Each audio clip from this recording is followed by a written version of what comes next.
saya akan pass masa ni kepada Kakak Puimi dan kamu boleh lebih mengenali tentang kejayanya dan jalan hidupnya. Terima kasih Cikgu. Okey, selamat petang sekali lagi. Terima kasih adik-adik kerana semua sudi hadir untuk sesi saya. Okey, dah masuk slideshow.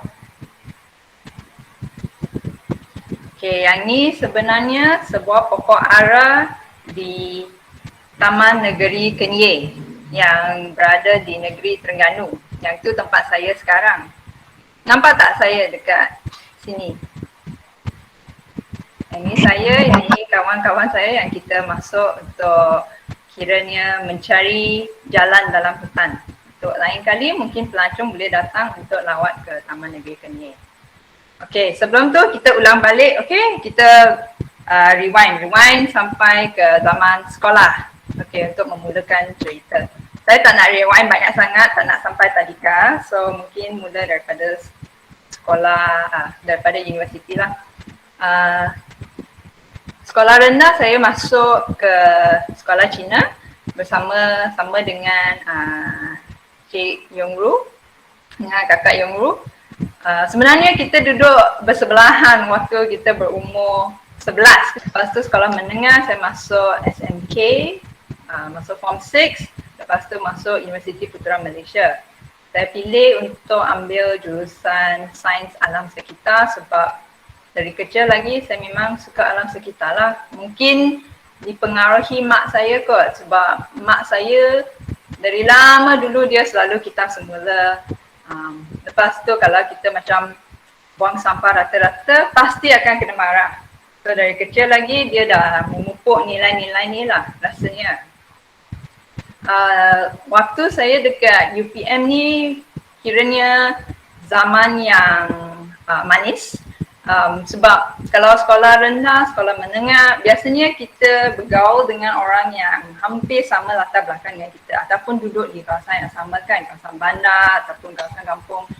Tapi waktu masuk UPM, tiba-tiba ramai kawan dari pelbagai negeri, pelbagai kaum, dan saya pun ada peluang belajar tarian Melayu macam tapin, joget. Jadi memang sangat seronok lah. Ya, dan lepas UPM, waktu saya dah hampir habis, saya pergi jumpa dengan penasihat akademik saya. So setiap orang kita akan diberi seorang macam mentor jugalah, mentor yang merupakan salah seorang pensyarah. So dia tanya apa yang saya nak buat selepas ni. Lepas tu saya fikir tak tahulah, mungkin nak mohon pada mana-mana syarikat. Sebab biasanya orang yang ambil jurusan sains alam sekitar dia akan mungkin kerja dalam bidang nak kurangkan pencemaran air, pencemaran udara mungkin dekat kilang ataupun pengurusan sisa pepejal seperti sampah. Tapi sebenarnya dalam hati saya yang saya mungkin tak sedar pada waktu tu, saya pun sangat suka pada hidupan liar.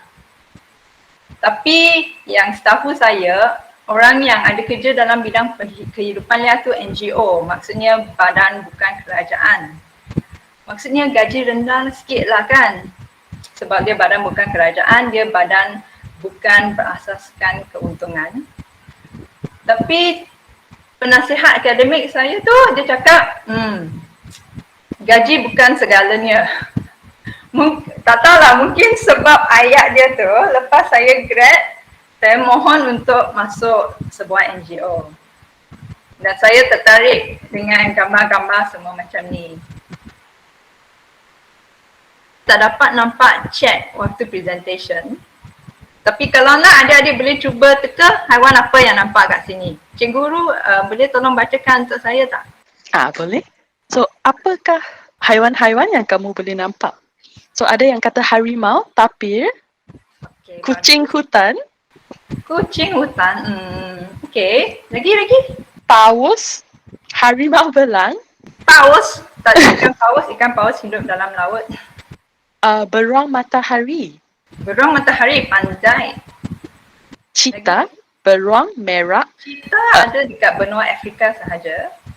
leopard, Hmm. Peacock, merak. Okay, peacock pun tak ada, dia bukan dia tak hidup liar kat Malaysia. Yang kat tengah-tengah, tengah bawah ni, Oh, cenderawasih. burung cenderawasih. Okay, menarik tapi Oh. bukan. Okay, biar saya bagi jawapan. Okay, tapi beruang matahari, harimau belang memang betul. Yang kat bawah ni sebenarnya kambing gurun. Tapi dia sangat pemalu dan dia suka hidup di kawasan yang tinggi, kawasan gua. Jadi memang susah nak nampak. Yang ni panggil harimau dahan. Selepas harimau belang dengan harimau bintang, yang ketiga besar tu daripada kucing liar ialah harimau dahan. Yang kat atas ni ialah burung kuang raya. Kalau adik katakan, kalau adik-adik ada masuk hutan, kalau dengar bunyi wow wow, yang tu bunyi kuang raya. Dia untuk burung jantan, dia boleh buka ekor dia macam burung merak. Tapi dia spesies yang memang berasal dari Malaysia dan hidup liar. So semua gambar ni bukan diambil oleh tangan orang, bukan seorang yang duduk sana untuk ambil, sebab kalau kita nak cakap hutan kita, memang susah nak nampak hidupan liar. Dia tak macam Afrika di mana ada kawasan rumput yang luas. Dia lebih tersembunyi sebab pokok banyak kan. Jadi waktu kakak May kecil dulu, saya pun tak tahu ada hidupan liar ni dekat hutan kita. Mungkin harimau, beruang, tapir tu tahulah. Tapi yang lebih menarik tu, yang lebih jarang jumpa tu, memang tak tahu. Sebab dulu tak ada Instagram, tak ada Facebook. Jadi kiranya sumber maklumat pun kurang lah. Sekarang sudah banyak dah. Tapi sebenarnya gambar-gambar ni ditangkap dengan menggunakan kamera perangkap. Yang ni kamera automatik. Nampak tak yang ni?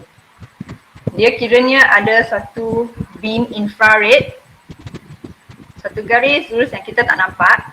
Kalau haiwan lintas di depan dia, kalau ada apa-apa pergerakan lah, kalau angin tiupkan daun bergerak pun dia akan tangkap gambar. So daripada gambar yang kita dapat, kita boleh buat kajian untuk tahu hidupan liar apa yang ada di kawasan hutan.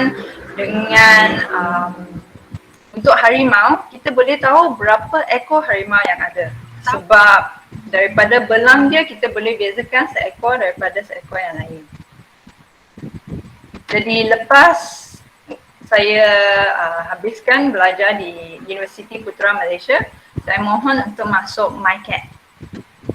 Yang ni Malaysian Conservation Alliance for Tigers. So, Perikatan Pemeliharaan Harimau Kebangsaan. Dan dia merupakan kiranya perikatan antara beberapa buah NGO. Dan kerja saya kat situ bukan untuk pasang kamera untuk buat kajian hidupan liar, tapi untuk kiranya menyelaraskan tugas-tugas MICAT antara semua NGO, semua rakan kongsi ni. Dan juga untuk berfungsi sebagai macam jambatan antara NGO ni dengan pihak kerajaan, iaitu kementerian ataupun Jabatan Perhimpitan, Jabatan Perlindungan Hidupan Liar. So tugas saya, walaupun saya sangat suka haiwan dan suka alam semula jadi, tiba-tiba tugas saya lebih banyak bergaul dengan manusia pula. Tapi saya banyak sangat saya belajar daripada senior-senior dekat NGO tersebut, dan banyak jugalah mereka mengajar saya. Dan selain berurusan dengan orang dari bidang NGO, dengan kerajaan, dekat MICAT kami juga ada banyak program yang melibatkan orang awam seperti sukarelawan. Dan yang ni, MICAT ada satu hotline hidupan liar yang merupakan nombor ni untuk kiranya pihak awam untuk melaporkan jenayah hidupan liar. Contohnya kalau restoran yang ada jual daging eksotik yang haram, contohnya tenggiling. Sekarang sudah jarang lah, tapi waktu kakak May baru bekerja tu 2010, ada kabar angin yang dekat Puchong tu masih orang jual daging harimau tau. Tapi yang tu dah lama lah. Saya rasa sekarang ramai orang dekat Malaysia sudah tahu yang pasal hidupan liar kita yang semakin berkurang dan kita kena melindungi mereka sebelum dia pupus. So, jadi adakah tugas anda lebih kurang sama dengan perkhidmatan? Soalan yang bagus. Sebenarnya tidak. Sebab perkhidmatan ni kiranya badan kerajaan. Dia ada kuasa penguatkuasaan. Maksudnya dia boleh tangkap orang yang sudah buat salah. Tugas NGO dia kita macam bagi sokongan kepada pihak perkhidmatan. Contohnya kita boleh salurkan maklumat, ataupun katakan kalau jabatan perkhidmatan tak cukup orang untuk buat rondaan dalam hutan. Sebab rondaan dalam hutan sangat penting, dia sama seperti polis dekat bandar. Kalau polis tak ada kat bandar, mungkin kes-kes jenayah akan meningkat. Tapi kalau tak ada rondaan di hutan, kes-kes pemburuan haram akan meningkat juga. So katakan kalau perkhidmatan tak cukup tenaga manusia untuk buat rondaan, pihak NGO mungkin boleh tolong. Kita mungkin boleh sama-sama pergi pasang kamera, sama-sama buat rondaan. Jadi dia lebih kepada peranan sokongan kepada pihak perkhidmatan.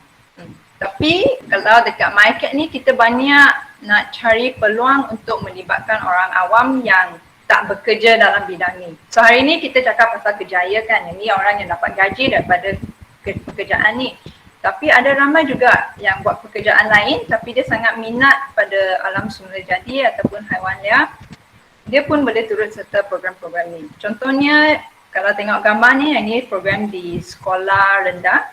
Di mana kita mungkin cari sukarelawan dari mana-mana, biasanya ramai budak universiti ataupun orang yang dah besar dah.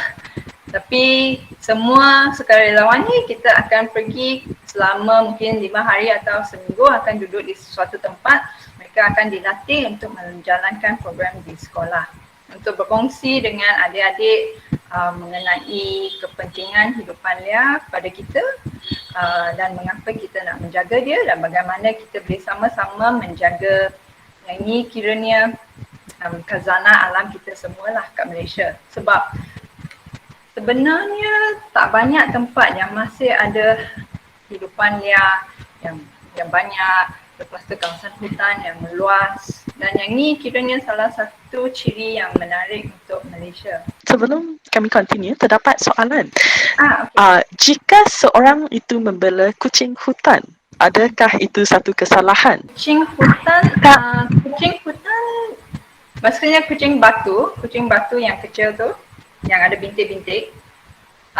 Yang tu sebenarnya kucing hutan tu spesies yang sangat jarang jumpa. Jadi saya rasa yang orang bela tu bukan kucing hutan tapi kucing batu. Kalau cuba Google kucing batu akan nampaklah gambar dia. Sebenarnya nak bela kucing batu tu suatu kesalahan bawah Undang-Undang Perlindungan Hidupan Liar. Tapi bukan saja untuk kucing tu tapi untuk orang yang bela, yang tu bahaya juga sebab ini kucing liar. Walau waktu dia kecil mungkin nampak comel, tapi dia besar nanti dia mungkin akan garang, dia mungkin akan gigit sebab dia masih ada sifat-sifat liar kan. Jadi pada pendapat kakak, daripada nak membela hidupan liar eksotik yang kita tak tahu betul ke salah, lebih baik kita selamatkan banyak sangat kucing yang berkeliaran ataupun anjing yang berkeliaran ataupun anak yang tak ada rumah. Lebih baik kita bagi rumah pada hidupan yang kepada haiwan peliharaan yang memerlukannya. So ada beberapa soalan lagi tapi saya rasa mungkin boleh continue di segmen seterusnya dulu. Terima kasih atas soalan semua. Jangan takut, tak ada soalan yang salah. Harap-harap ada masa untuk jawab semualah ya. Okay, lepas 6-7 tahun saya bekerja dekat MyCat, saya rasa macam ada sesuatu yang kurang. Saya rasa saya dah belajar berapa banyak yang saya boleh belajar dekat MyCat.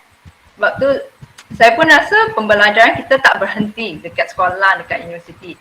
Tapi memang kena berterusan. So dekat MyCat saya memang waktu saya baru masuk tu memang banyak belajar. Rasa susah tapi seronok jugalah. Tapi lepas dah 6 tahun lebih kat situ, 5-6 tahun, dah mula rasa dah biasa dah dengan kerja kat sini, lepas tu tak ada cabaran. Lepas tu saya pun cuba mohon untuk mengambil master sebab kiranya jurusan sains alam sekitar yang saya belajar tu dia walaupun nama dia alam sekitar tapi dia tak berkaitan sangat dengan pemeliharaan alam semula jadi. Pemeliharaan maksudnya perlindungan atau memperbaiki lah. So saya rasa mungkin saya nak cuba mohon. Lepas tu saya mohon beberapa tempat. Lepas tu saya sangat-sangat bernasib baik. Saya berjaya dapatkan beasiswa untuk melanjutkan pelajaran ke negara United Kingdom, UK. Dan saya masuk University of Cambridge. Kalau Cambridge ni dia macam boleh kira macam University Malaya lah dekat Malaysia. Dia universiti yang kedua tua di negara UK. Dan lepas saya sampai situ, tiba-tiba ada ramai kawan dari seluruh negara. Kita ada 20 orang dalam satu kelas. Dan ada orang daripada 19 negara. So saya rasa saya amat bernasib baik sebab dari zaman ijazah dulu, undergrad, saya dapat belajar banyak mengenai negara saya, Malaysia. Lepas tu pada peringkat master, saya ada peluang belajar dengan orang dari seluruh dunia dan belajar daripada budaya lain, belajar sejarah Malaysia, sejarah Malaysia pula, sejarah mereka, sejarah negara masing-masing, macam mana keadaan di negara Malaysia. Yang ni kawan saya dari negara Sudan.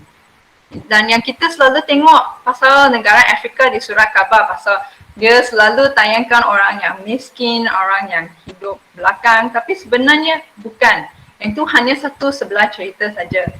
Dia, kawan saya beritahu saya di negara Sudan, Khartoum, ibu negara dia, dia sama maju macam Kuala Lumpur. Yang ni kawan daripada Ghana. Ghana ni dia merdeka hampir sama waktu dengan Malaysia. Dan dia bagi tahu saya sebenarnya orang Ghana tu menganggap Malaysia sebagai teladan sebab kita merdeka hampir sama waktu, tapi mereka rasa Malaysia kiranya agak baguslah perkembangan kita. Tapi tadi saya nampak ada seorang yang letak Adolf Hitler sebagai orang yang memberi inspirasi. Yang ni sebenarnya sangat menyakitkan kepada orang yang berbangsa Jerman sebab Adolf Hitler tu membunuh ramai orang di negara Jerman pada zaman peperangan dunia kedua. Jadi kita kalau nak ambil kiranya mentor orang, contoh kita kena betul-betul tahu sejarah di belakang tu dan apa kesan dia terhadap orang lain lah di seluruh dunia. Okay, lepas tu dekat Cambridge ni, waktu saya baru masuk tu saya rasa susah sangat. Dia hanya khusus ni baru 11 bulan. Dia ada 6 bulan kuliah, lepas tu 3 bulan untuk kita buat projek sendiri. Banyak juga saya belajar pasal sejarah bidang pemeliharaan hidupan liar yang saya tak tahu sebelum ni. Lepas tu kiranya benda saya belajar ialah ini, trade-offs ataupun pertukaran. Sebab dalam bidang conservation, pemeliharaan, selalunya orang akan kata nak cari win-win solution. Maksudnya kedua-dua pihak pun menang. Pihak manusia menang, pihak hidupan liar menang. Tapi secara realitinya, keadaan sebenar tak mungkin dua-dua belah menang. Memang ada satu side, satu bahagian yang mungkin akan kurangkan sedikit dan satu side mungkin dia dapat sedikit tapi dia boleh bagi benda yang lain pula. Contohnya kalau kita main seesaw ni, memang susah sangat kita nak jadi seimbangkan. Memang selalunya satu naik, satu turun. Satu naik, satu turun. Jadi dalam kehidupan, dalam kerja saya pun sudah memahami lah bahawa semua benda ada sesuatu pertukaran. Contohnya, waktu saya berada dekat UK, sangat seronok 1 tahun tu. Tapi saya rindu keluarga pula. Lepas tu ada sepupu saya yang sangat rapat dia kahwin. Saya tak dapat pergi kat situ. Jadi yang tu trade offs yang saya pilih. Jadi kehidupan ni juga sedikit macam meja buffet. Kan? Kalau saya pilih nak makan mi udang, tapi saya dah kenyang. Saya tak cukup tempat nak makan nasi kerabu. Kan? Tapi kalau saya nak makan dua-dua pun kena saya makan sikit-sikit lah. Jadi setiap benda kita ada pertukaran dia. Tapi kita boleh, yang baiknya lepas kita besar, kita boleh pilih apa jenis pertukaran yang kita nak. Dan yang ni saya pun berjaya habiskan pembelajaran. Yang ni mak saya. Sebenarnya waktu saya nak masuk bidang ni, lepas grad daripada universiti, saya beritahu mak saya, saya masuk setahun je, cuba-cuba dulu. Mak saya memang risaulah sebab NGO ni kiranya dia takut saya gaji tak tetap. Lepas tu gaji pun tak tinggi sangat, tak setinggi kalau saya masuk syarikat lah. Tapi cukup makan lah. Saya rasa cukup makan, saya pun rasa okey. Nasib baik kakak-kakak saya pun sokong pilihan saya. Dan akhirnya saya rasa lepas saya dapat belajar dekat UK tu, dia pun rasa bangga lah. Harap-harap lah. Tapi lepas Cambridge, saya rasa dah penat belajar ni, otak pun dah sakit lah. Otak pun penat sangat nak rehat. So saya dengan berfikir, mungkin boleh bekerja untuk beberapa bulan dekat UK. Sebab lepas belajar 1 tahun ni, saya rasa saya sangat kaya dengan pengetahuan. Tapi akaun bank kosong.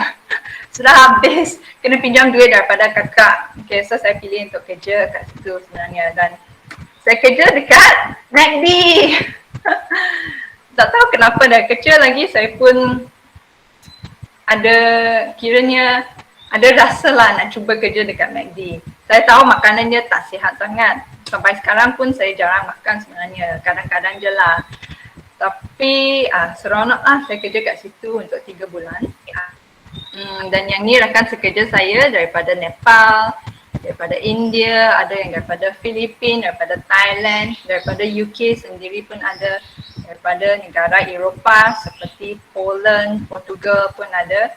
Jadi kiranya pengalaman yang sangat berbeza dengan di Cambridge. Sebab di Cambridge tu kita semua kiranya orang yang bernasib baik, dapat peluang berpendidikan tinggi.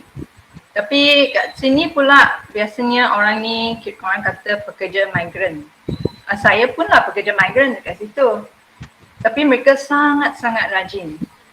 Dan rasanya saya dapat belajar mengenai cara hidup yang lain, belajar cuba macam mana rasa kehidupan mereka, dan mereka duduk jauh daripada keluarga. Macam India, Nepal tu jauh sangat daripada UK. So mungkin dia balik setahun sekali, 2 tahun sekali. Memang susah lah, tapi mereka sangat rajin. Jadi saya rasa tak ada banyak sangat yang beza antara saya dengan mereka. Melainkan peluang-peluang kehidupan, pilihan kehidupan, ialah. Tapi pada asasnya kita pun manusia juga. Jadi kalau adik cuba tengok hashtag ni, migran juga manusia, saya rasa sangat pentinglah bahawa kita menghormati dan menghargai usaha semua pekerja migran. Dan walaupun saya dah dapat master waktu tu, saya terpaksa juga cuci tandas dekat MACD. Kena sapu lantai, kena buat balloon untuk budak-budak. Dan kiranya apa-apa pekerjaan yang kita dapat, yang penting tu kita buat dengan baik. Dan pada hujung 3 bulan tu, saya pun dapat Champion of the Month. Kiranya pekerja terbaik untuk bulan 1 tahun 2018. Saya pun tak agak boleh dapat ni, tapi saya buat kerja seperti biasa je lah. Tapi dari dulu waktu saya kerja kat MyCat dulu, bos kat sana memang sudah latihkan saya untuk buat yang terbaik. Sebab dia orang Jepun selalu ada standard yang sangat tinggi. sangat susah nak capai. Tapi orang perasan pula. So yang penting tu kita buat yang terbaik lah, tak kira kerja apa yang kita dapat. Okay, so lepas tu saya balik ke Malaysia. Saya memang nak balik lah. Ramai orang sebenarnya pilih untuk kerja di luar negara. Yang tu pilihan mereka, mungkin dia dapat peluang yang lebih baik, mungkin dapat gaji yang lebih tinggi. Tapi sebab saya nak dekat dengan keluarga dan juga dalam bidang conservation ni, bidang pemeliharaan, kiranya Malaysia ni antara tempat yang sangat kiranya exciting, sangat menarik kalau berbanding dengan negara lain lah. Ramai orang luar nak masuk ke negara kita, tapi untuk orang luar susah sikit nak cari kerja. So saya nak balik, dan waktu saya berada dekat UK, saya mula berfikir pasal peranan orang asli dalam bidang pemeliharaan hidupan liar. So pengenalan sikit terhadap orang asli. Cikgu Yongru, ada tak pelajar orang asli dalam kumpulan ni? Yang ini saya tak 100% sure. Untuk adik-adik, ada tak sesiapa daripada kumpulan orang asli? Okay, kalau ada, boleh letakkan nama suku kaum dalam chat. Tapi yang ni pengenalan yang ringkas lah. So kat Malaysia ada dalam 18 suku kaum orang asli yang dipisahkan pada kumpulan Semang. Semang ni rasanya orang yang paling lama duduk di tanah ini. Dia datang dulu lah, lama-lama dulu. Lepas tu kumpulan Senoi yang datang. Yang ni suku kaum daripada kumpulan Senoi. Lepas tu kumpulan Melayu asli. Lepas tu baru kita yang lain lah. Okay. So sekarang saya rasa nak mengkaji hubungan antara orang asli dengan pemeliharaan, sebab kalau tempat kerja saya dulu, dia selalu anggap orang asli sebagai kiranya orang yang kiranya dari pihak yang lain lah. Pihak pemeliharaan, dia nak menjaga alam sekitar. Lepas tu orang asli sebab dia bergantung pada hutan, dia mengambil hasil hutan, dia memburu untuk makanan. Lepas tu dia menganggap bahawa mereka ialah kiranya pihak lain. Tapi waktu saya belajar di UK, saya rasa sebenarnya ni pemikiran yang kiranya zaman dulu-dulu. Okay. Di seluruh dunia orang sudah mengakui bahawa untuk betul-betul melindungi atau memelihara sesuatu kawasan, yang penting tu untuk dapatkan sokongan orang tempatan. Mungkin kampung-kampung Melayu, mungkin kampung-kampung orang asli, tapi sokongan orang tempatan sangat penting. Okay, so waktu lepas saya balik, saya pilih untuk kerja dengan Rimba. Yang ni NGO juga. Mak saya pun pening, kenapa budak ni selalu kerja NGO. Tapi yang ni pengasas Rimba, yang ni dengan yang ni, lelaki perempuan ni, dan saya sudah lama berkawan dengan mereka lah. So waktu dia ajak saya untuk datang untuk memasuki projek Harimau Selamanya, dan tugas saya untuk mengenali masyarakat orang asli di sekitar kawasan ni, saya pun setuju. Dan lepas saya datang sini, banyak lagi orang yang menarik yang saya kenali, sebab antara rakan-rakan sekerja ni ada orang dusun dari Sabah, ada orang Temia, orang asli dari suku kaum Temia, daripada Pahang, daripada Kelantan, daripada Perak. Ada orang Melayu dari Temerloh, dari Segamat. So semua orang ni ada cerita yang lain. Dia ada jalan kehidupan yang lain yang saya rasa sangat menarik. Dan tugas mereka adalah untuk masuk hutan untuk pasang kamera yang saya tunjukkan tadi. Dan mereka pun banyak mengajar saya lah mengenai macam mana nak pakai parang, macam mana nak mengasah parang, macam mana nak pasang kamera. Jadi kiranya semua orang pun ada pengetahuan yang boleh dikongsikan ataupun kemahiran yang boleh dikongsi dan diguna pakai. Untuk terangkan lagi di mana saya sekarang, kalau nampak ni peta Semenanjung Malaysia kan. Okay, yang warna hijau besar ni Taman Negara. Taman negara ni ada di Pahang, Kelantan dengan Terengganu. So yang ke atas sini tu Tasik Kenyir. Okay, yang biru ni Tasik Kenyir. So saya kini berada di Kampung Basung. Kampung Basung kiranya kampung terakhir sebelum sampai ke Jati Gawi lah untuk orang yang datang melancong ke Tasik Kenyir. Dan tugas saya lepas saya sampai sini ialah untuk lebih memahami kaum orang asli Batik dari yang duduk di sini, Kampung Kuala Ko, dan kampung orang asli Semak Beri dari Kampung Sungai Berut. Dan yang menariknya, kedua-dua suku kaum ni, mereka adalah apa yang dipanggil hunter-gatherer. Maksudnya nenek moyangnya berpindah randah dalam hutan. So mereka memang ada kemahiran tersendirilah yang membolehkan mereka hidup dalam hutan yang kiranya jauh dalam hutan lah, jauh daripada bandar. Dan Semak Beri ni, beri maksudnya hutan, semak maksudnya orang. So nama dia maksudnya orang yang hidup dalam hutan. Kuala Ko pun, untuk Kampung Kuala Ko, suku kaum dia panggil Batik. Batik, tapi kadang-kala dia akan panggil sendiri Batik Herb. Herb maksudnya hutan.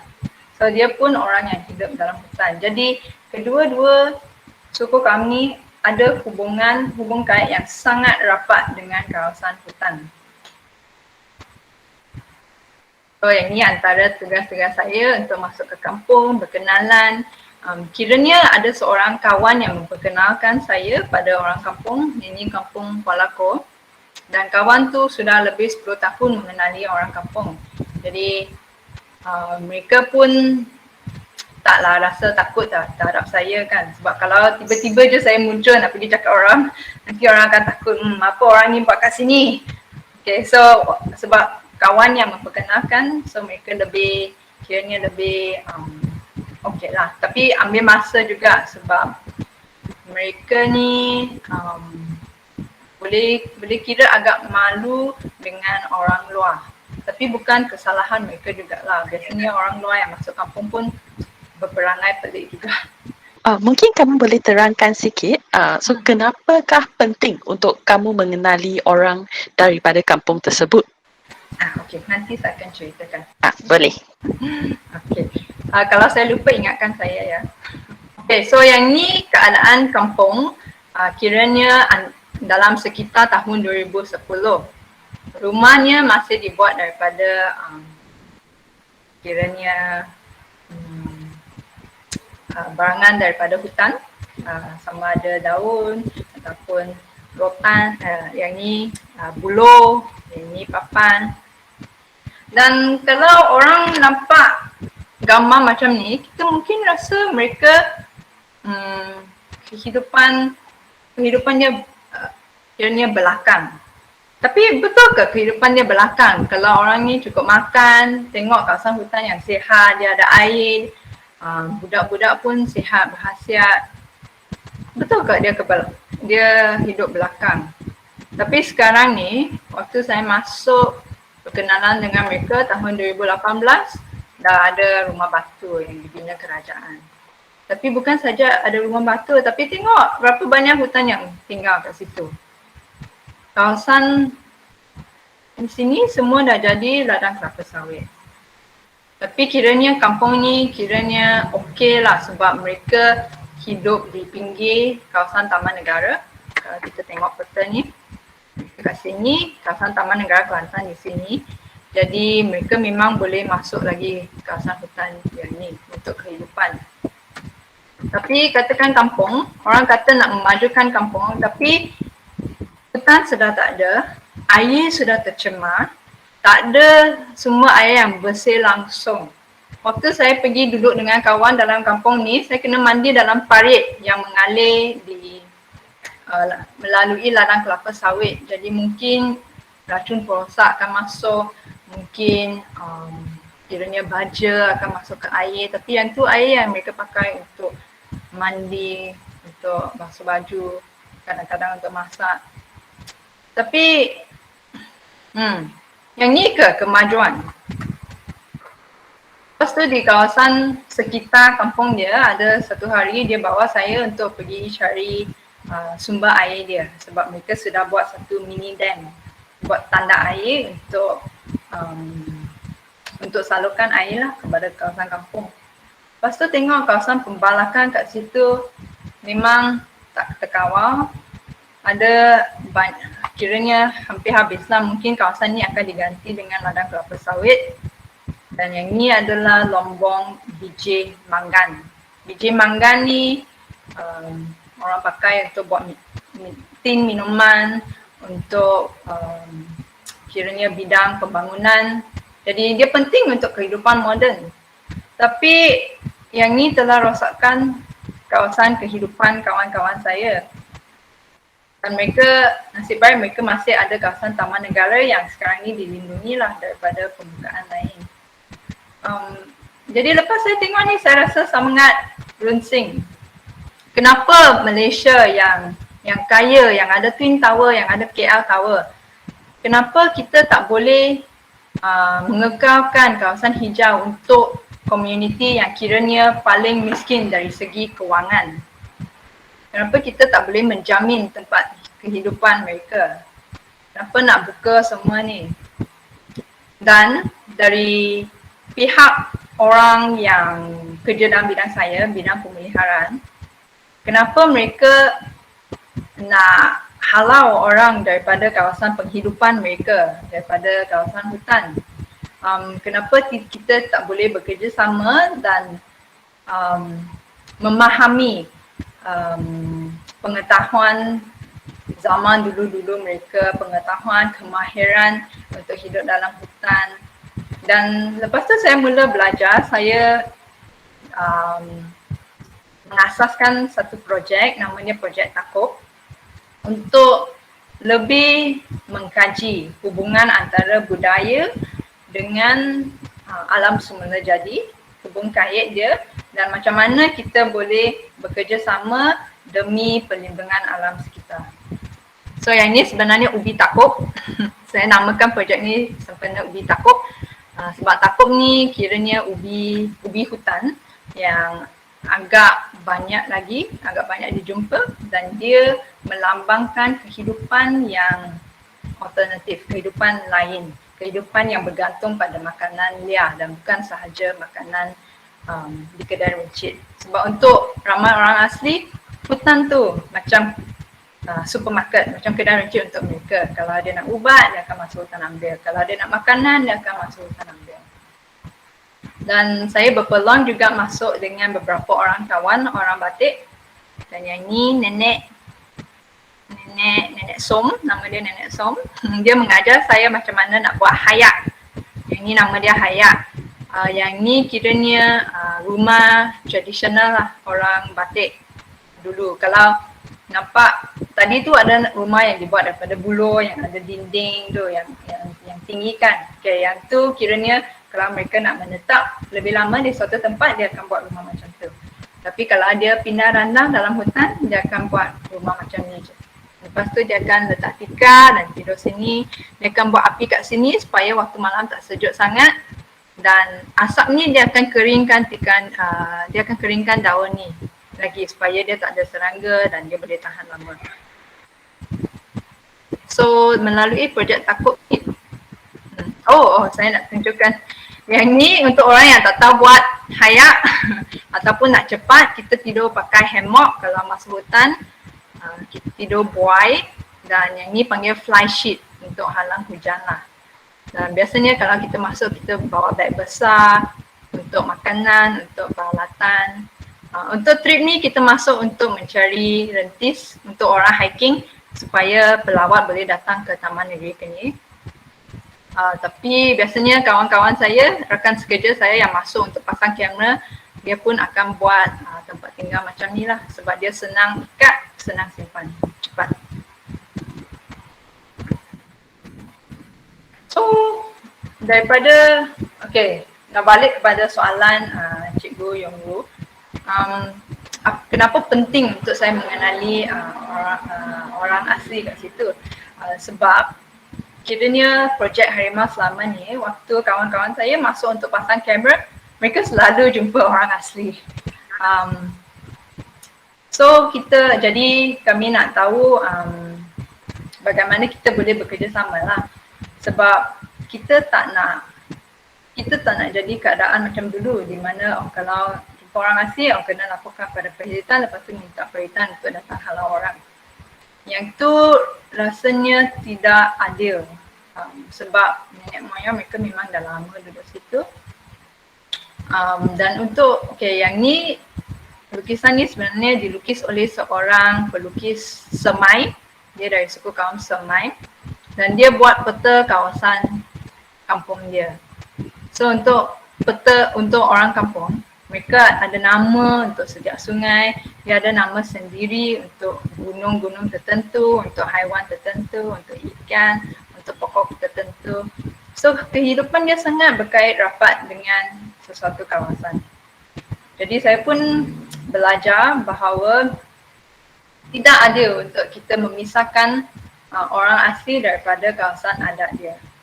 Dan kita patut menghormati pengetahuan yang mereka telah warisi sejak turun-temurun, pengetahuan di mana tempat yang ada sumber, dan bekerjasama dengan mereka untuk memulihara kawasan itu. Sebab kiranya dari segi kepercayaan orang asli dan mereka tidak akan mengambil lebih daripada mereka perlukan. Sebab mereka memang nak teruskan sumber ni untuk cucu cicit supaya orang depan cukup makan dan sebagainya. Jadi kalau kita boleh bekerjasama dengan mereka secara terbuka, daripada kita nak menentang, nak bertengkar, lebih baik kita cari jalan untuk bekerjasama. Dan di seluruh dunia, kajian sudah tunjukkan bahawa tempat yang ada kepelbagaian biologi yang tinggi, kepelbagaian biologi maksudnya ada banyak jenis pokok, banyak jenis tumbuhan, banyak jenis haiwan. Kiranya kawasan yang sangat penting, Malaysia dekat sini. Kawasan dunia yang ada banyak kepelbagaian biologi juga sama dengan tempat yang ada banyak jenis bahasa. Contohnya kat Semenanjung Malaysia, kawasan yang kecil ni dah ada 18 suku kaum orang asli. Lepas tu orang Melayu pun banyak jenis bahasa kan, kiranya bahasa Terengganu, bahasa Kelantan. Saya dah 3 tahun lebih duduk kat Terengganu pun saya tak faham lagi bahasa Terengganu. So saya rasa dia boleh dianggap bahasa sendiri kot. So bahasa Melayu pun banyak jenis, ada juga yang tahu bahasa Jawa kan. Bahasa Cina pun banyak jenis. So kepelbagaian ni sesuatu yang sangat kiranya sangat menarik, sangat unik dan kita patut menghargai dia. Dan bukan semua, waktu saya kecil dulu, saya pergi SJK kan, sekolah Cina. Saya memang tak suka belajar bahasa Cina sebab mak ayah saya dulu dia pergi sekolah Inggeris. So kat rumah kita cakap Inggeris. Saya nak cakap Inggeris je, dengan lagu pun dengan lagu Inggeris je, baca pun baca buku Inggeris je. Tapi waktu saya kecil dulu mak saya kata, lepas kau besar nanti, kamu akan berterima kasih pada saya. Betul cakap dia. Sebab saya sekarang ni saya rasa sangat penting untuk mengenali asal usul kita sendiri, bahasa kita sendiri dan jangan terbawa-bawa dengan budaya barat yang kiranya budaya yang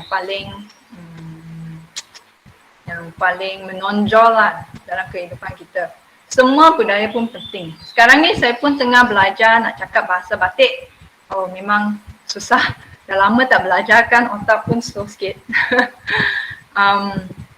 Tapi kepelbagaian bahasa ni mewakili kepelbagaian budaya, pengetahuan, cara hidup dan sebenarnya yang ni sangat penting untuk budaya manusia lah secara menyeluruh. Kepelbagaian biologi ni penting untuk kehidupan kita di dunia sebab dia menjamin kawasan hutan yang sihat, menjamin kita ada sumber air yang bersih, kita ada udara yang bersih. Dan itu penting untuk budaya kita. Kepelbagaian untuk kehidupan, Tapi kepelbagaian budaya ni, kalau kita tak ada budaya, kita tak mati. Kita boleh hidup asalkan ada makanan, ada udara, ada air kan. Tapi kalau tak ada budaya, kita mungkin hilang um, diri kita. Kita punya identiti. Siapa kita di dunia. Dan yang ni sebenarnya sangat penting dan sangat bahaya juga sebab kalau orang kehilangan identiti diri, kehilangan maklumat kehidupan, dia akan lebih senang mungkin mendapat penyakit mental, dia mungkin lebih senang terjurus dalam mungkin ambil dadah ataupun minum arak. Jadi sangat penting untuk orang ada tahu ke diri, kekuatan jati diri dia dan ada maklumat kehidupan. Oh yang ni Tok Batin, Kampung Kuala Ko. Okay, so sekarang ni lepas saya belajar daripada orang Batik, dah tahu sedikit mengenai budaya mereka. Sekarang kerja saya adalah untuk membantu pihak Taman Negeri Kenyir. Tak tahu adik ingat tak peta tadi tu, tapi Taman Negeri Kenyir ialah saya tak nak balik lah. Kalau nak tengok lagi peta tu nanti boleh minta. Tapi Taman Negeri Kenyir bahagian barat daripada Tasik Kenyir dengan bahagian selatan. So Taman Negeri ni sangat baru, dia baru diasaskan 2018 dan dia baru nak tulis undang-undang untuk Taman Negeri tu, cara pengurusan, nak upah ranger untuk buat rondaan hutan. Dan saya rasa sangat penting untuk pengurusan kawasan Taman Negeri untuk melibatkan masyarakat. So yang ini satu pembentangan yang saya bagi dalam salah satu mesyuarat mengenai Taman Negeri itulah, dan saya yang ni Tok Batin dia datang untuk ceritakan kepentingan hutan terhadap budaya orang asli dan kehidupan mereka. So semua yang ada dekat mesyuarat tu kiranya orang akademik daripada universiti, orang kajian, ada pegawai kerajaan daripada pelbagai jabatan. Mereka pun lepas pembentangan ni mereka pun fahamlah bahawa satu kawasan hutan bukan penting hanya untuk haiwan, untuk pokok, untuk cendawan, untuk gua, batu kapur, tapi sangat penting untuk orang yang bergantung pada dia juga. Jadi okay, yang tu cerita saya setakat sampai sini. So saya nak kongsikan yang ni dengan adik-adik. Yang ni daripada budaya Jepun. Kiranya pengetahuan nenek moyang kot. So ikigai ni maksudnya matlamat hidup. Yang rasanya ikigai ni yang menyebabkan seseorang tu bangun setiap pagi dan rasa okay, saya ada matlamat hidup, saya tahu apa yang saya nak buat hari ni dan saya rasa puas hati dan gembira. So ikigai ni nanti adik boleh google juga. Tapi dia adalah campuran lah antara apa yang kita suka, apa yang kita boleh dapat gaji, apa yang dunia ni perlukan, maksudnya kita boleh selesaikan satu masalah dan apa kemahiran kita. Tapi memang susah nak cari ikigai tu. Mungkin, tapi tak semestinya kerja kita jadi ikigai. Mungkin katakan saya ada seorang kawan yang kerja bank, okay? Dia kerja bank, gaji tinggi sangat. So kerja dia dekat sini, dia tinggi sangat dan dia bagus dalam kerja tu, so dia dekat sini. Tapi kerja tu kiranya tak ada menyumbangkan secara terus pada masyarakat. Tapi waktu dia ada masa, dia pergi jadi sukarelawan juga. Mungkin dia dekat sini. Apa yang dunia ni memerlukan dan apa dia suka kat sini. So mungkin yang ni campur ni dia boleh sampai sini. Okay, dah dalam bulatan ikigai. Dan ikigai ni dia bukan, kiranya dia bukan sesuatu yang tetap. Kalau saya duduk sini pun kadang-kadang saya rasa alamak rindulah rumah, rasa nak balik sebab saya ada kucing kat rumah, ada orang tua, rasa nak balik. Tapi tiba-tiba berlaku benda lain yang saya rasa okay lah, seronok jugalah berada kat sini sebab kalau saya kerja kat KL memang tak mungkin akan dapat pengalaman macam ni. Contohnya saya pernah pergi mencari cendawan untuk makan dengan kawan-kawan orang asli. So yang tu sangat menarik, cendawan tu pun sedap sangat. So kita semua boleh berusaha untuk mencari ikigai kita. Dan yang ni kebetulannya orang Jepun juga. saya ternampak nasihat ni daripada Dr. Tetsu Nakamura, dan dia kata kiranya penting untuk kita menjalankan tugas kita dengan baik. Katakan dalam bidang pemulihan kehidupan yang ni, tugas ni dia tak senang sebab kita tengah nak memelihara alam sekitar kan.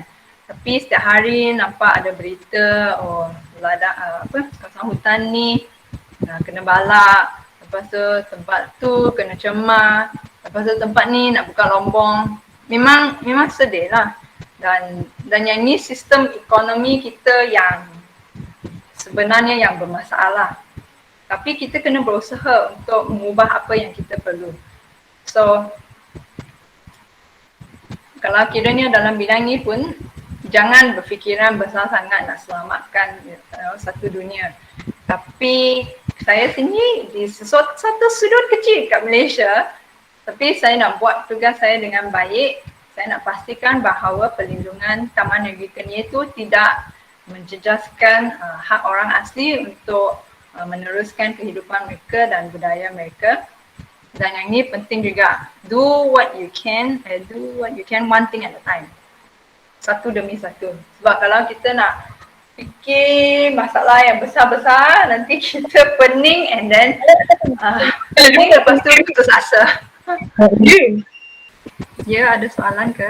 Ya, so adik-adik ingatlah ni, mencari ikigai anda semua, dan apa-apa pilihan anda, pilihan korang, buat sebaik yang mungkin. Okay, terima kasih. Dan kalau yang ada masuk social media boleh ikut Rimba dekat sini, Rimba Research kat FB, Twitter dan Instagram. Terima kasih banyak-banyak. So actually sebelum ni ada pelajar-pelajar yang hantar beberapa soalan juga dalam borang mereka. Mungkin kita boleh ambil masa ini untuk jawabkan sedikit lah. Untuk tadi ada juga pelajar yang tanya, bolehkah remaja seperti kami mengikuti aktiviti sukarela? Boleh sebenarnya, tapi melalui sekolah. So ada satu NGO, nama dia Persatuan Pencinta Alam, Malaysian Nature Society. Persatuan tu yang mengasaskan kelab pencinta alam dalam banyak sekolah rendah dengan sekolah menengah. Kalau sekolah adik tak ada kat pencinta alam, boleh minta cikgu untuk isi borang untuk masuki. Jadi melalui, tapi sekarang zaman COVID, susah nak anjurkan apa-apa program. Tapi kalau hari biasa, mungkin ada aktiviti penanaman pokok, mungkin ada aktiviti untuk jadi sukarelawan untuk acara-acara tertentu, untuk membantu memunggah barang ke, untuk jadi tunjuk jalan ke. Jadi ada banyak cara lah yang boleh terlibat. Tapi kiranya sebagai pelajar sekolah, di luar kawasan sekolah pula, yang itu terpulang pada mak ayah sebab susah kan nak pergi sendiri. Tapi kiranya zaman you tu, zaman pelepasan lah. Kiranya yang tu waktu kita ada kebebasan untuk pilih aktiviti-aktiviti yang kita betul-betul suka dan boleh peka lah terhadap apa peluang-peluang yang ada di kawasan universiti ataupun di luar universiti. Sebab lepas saya habis belajar, baru saya jadi ahli Persatuan Pencinta Alam. Dan waktu tengah bekerja pun saya jadi sukarela untuk menganjurkan aktiviti-aktiviti.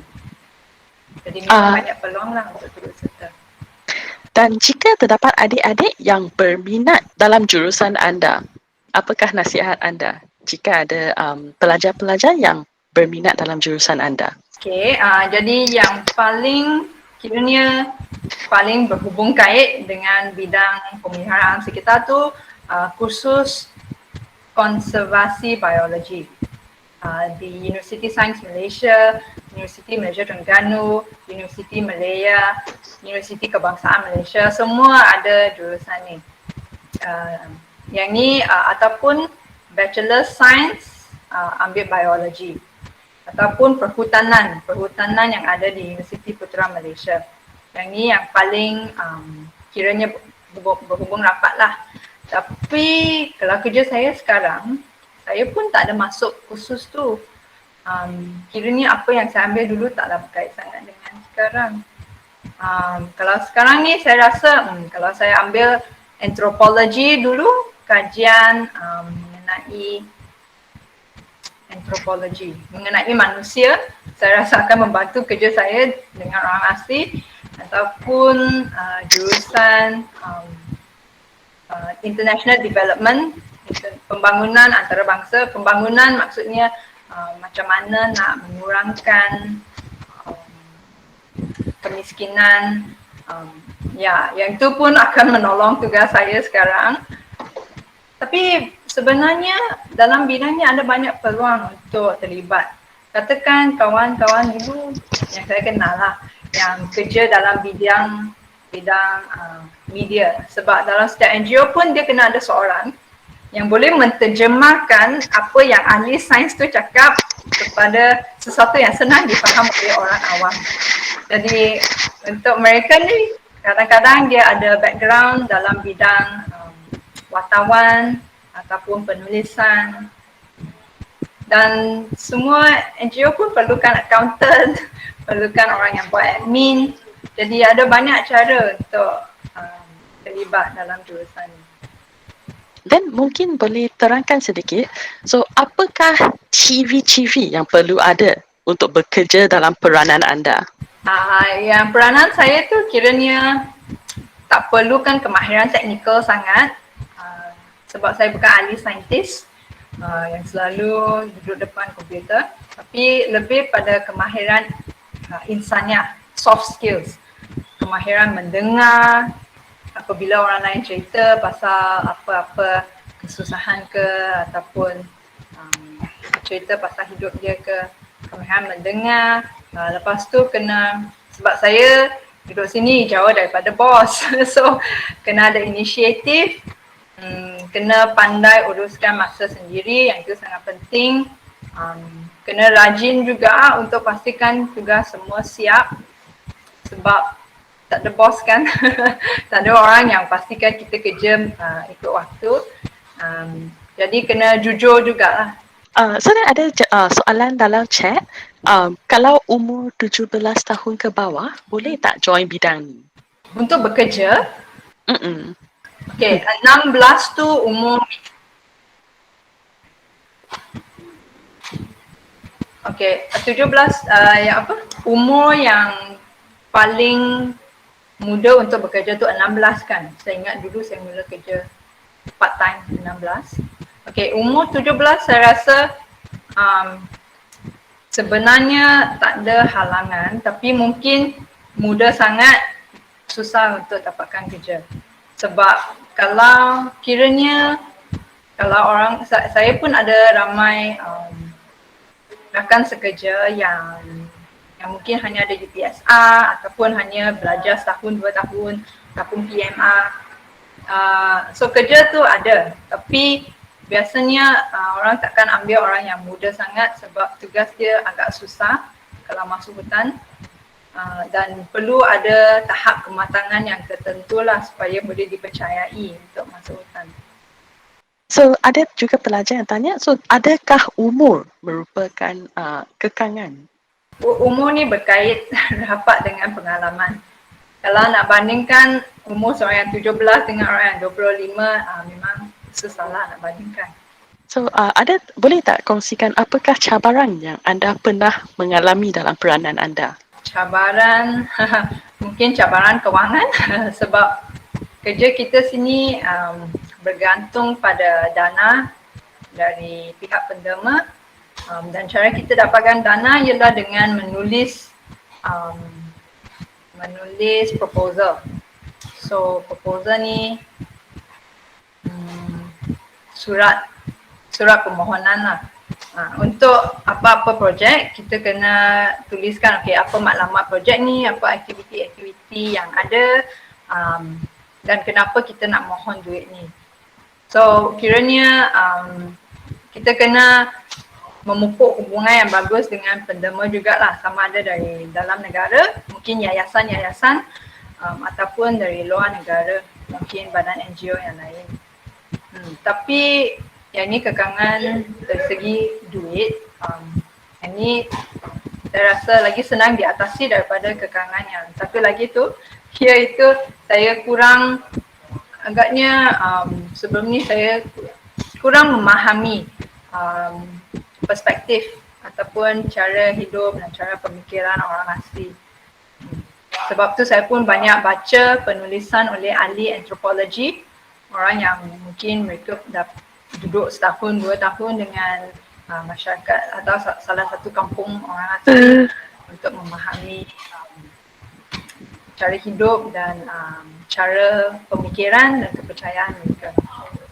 So ada tak apa-apa nasihat untuk pelajar-pelajar jika mereka berminat untuk menyertai jurusan anda? Kena terus belajar dan kena rendah hati juga. Semakin banyak kita belajar, semakin banyak yang kita tahu yang sebenarnya kita tak tahu apa-apa. Lepas tu selain boleh pilih bidang pembelajaran yang sesuai, pun bagus juga. Masuk Facebook sebab sekarang ni ada kiranya banyak projek penyelidikan ada dekat Facebook selain daripada Rimba. Dan mereka selalu, terutamanya zaman COVID ni, ramai yang ada buat kiranya taklimat atau pembentangan pasal tugas-tugas mereka. Kadang-kadang dalam bahasa Melayu, kadang-kadang dalam bahasa Inggeris.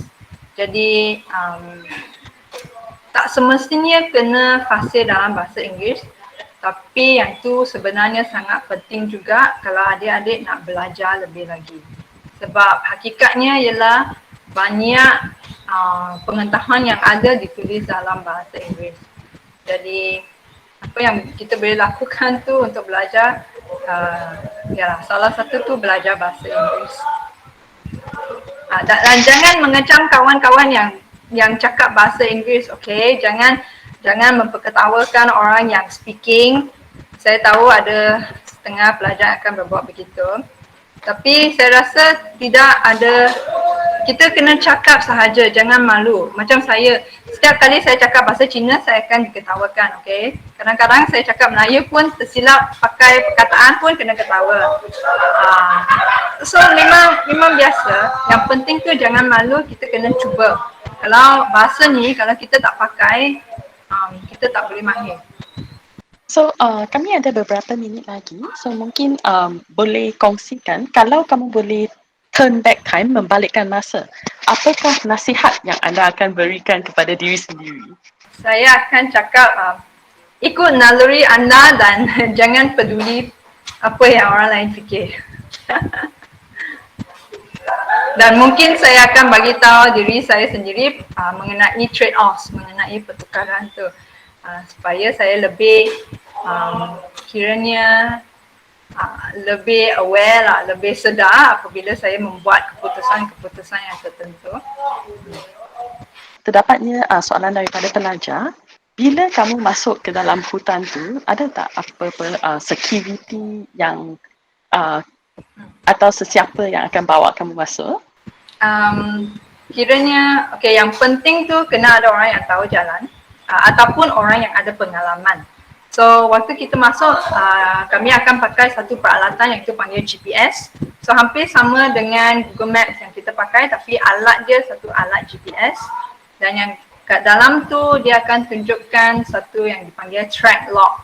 So dengan ada kita, kalau kita dah rakam track log tu, dari tempat kita masuk hutan sampai ke tempat kita buat camp, kalau saya tersesat pun saya boleh jalan keluar ikut track log tu untuk mencari tempat keluar. So sama ada kami kena membawa GPS ataupun membawa orang asli sebab mereka memang pandai mengingat jalan dalam hutan. Macam kalau saya jalan kat bandar mungkin saya ingat jalan terus sampai 7-Eleven pusing kanan, Lepas tu sampai Bank Islam pusing kiri macam tu kan. Mereka akan ingat oh pokok ni, batu tu, sungai tu. Bagi saya semua nampak sama, nampak hutan je. So yang tu penting supaya tak sesat. Kiranya security tu kalau ada risiko dari segi serangan hidupan liar, yang tu nasib baik setakat ni tak ada lagi sebab hidupan liar pun lagi takut kepada manusia daripada kita takut dengan dia. So kalau dia dengar kita datang boleh cium bau manusia, dia akan lari dulu. So adakah kamu pernah sesat dalam hutan? Pernah. Tapi tempat yang saya sesat tu hutan kecil je. Sangat kecil-kecil. So saya tengah ikut sungai so saya tahu kalau saya ikut sungai saya boleh keluar. Jadi penting juga kami mengambil kiranya panduan yang tertentu, kena berjaga-jaga, jangan masuk sendiri, kita kena tahulah ataupun sudah ada pengalaman baru masuk. Melainkan ada kawan yang bawa, kawan yang sudah tahu. So then, apakah harapan anda untuk bidang kamu pada masa yang akan datang? Harapan saya ialah bidang kami lebih melibatkan peranan komuniti, masyarakat tempatan, orang-orang kampung dalam pemeliharaan hidupan liar. Dan saya juga harap bahawa pihak kerajaan Malaysia tidak hanya menggunakan satu satu cara pembangunan untuk Malaysia. Saya berharap bahawa pemimpin kita akan lebih mengambil kira benda-benda yang penting untuk kehidupan orang Malaysia, kehidupan yang baik, dan bukan hanya mementingkan keuntungan lah. Yang itu memang penting, tapi kita kena cari pertukaran yang seimbang dan yang adil pada semua. So terima kasih banyak-banyak. Ada tak soalan yang terakhir? So terdapatnya pelajar yang kata dia doakan harapan kamu akan menjadi kenyataan. Ya, demi masa depan kita semua. Terima kasih adik-adik kerana stay sampai sekarang. Alright, so terima kasih banyak-banyak. So thank you very much for your time today. Thank you so much, Fimi, for your time. Bye-bye. Thank you. Bye. Thank you.